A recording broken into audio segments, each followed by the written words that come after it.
Hello জনগণ, আসসালামু আলাইকুম। সবাইকে কেমন আছেন আপনারা সবাই? আজকে অনেক দিন পর বিকালবেলায় ছাদে উঠেছি মুরগি দেখতে। এই মুরগিগুলো হচ্ছে আমার ভাইয়ের ড্রিম প্রজেক্ট। তো আমার ভাই এখন বর্তমানে বাংলাদেশে নেই, কিন্তু তারপরও ও সব কিছু বাইরে থেকেই মেনটেন করছে। মুরগির কি লাগবে না লাগবে, খাবার কখন লাগবে, সব কিছুই ও দেখাশোনা করছে এখনও। আর হচ্ছে ও আমাদের বাসার সবার এগেনস্টে গিয়ে এই প্রজেক্টটা শুরু করেছিল। ও বাংলাদেশ ছাড়ার প্রায় 2-3 বছর আগে থেকে এই প্রজেক্টও চালু করেছে এবং সে বেশ সাকসেসফুল।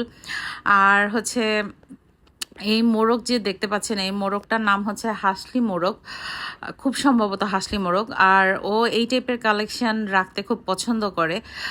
আর আমরা হচ্ছে লাস্ট কত বছর ধরে যে ডিম কিনে খাচ্ছি না বলতে পারছি না, কারণ প্রতিদিনই দেখা যায় যে মুরগি 10-12টা করে ডিম দিচ্ছে, এত পরিমাণে ওর মুরগি আছে।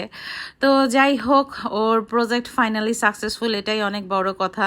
এবং আমরাও এখন আর কোনো বাধা দেই না, আমরাও বেশ খুশি। তো কেমন লাগলো ভিডিওটা অবশ্যই জানাবেন। আজকের মতো বিদায় নিচ্ছি, আল্লাহ হাফেজ।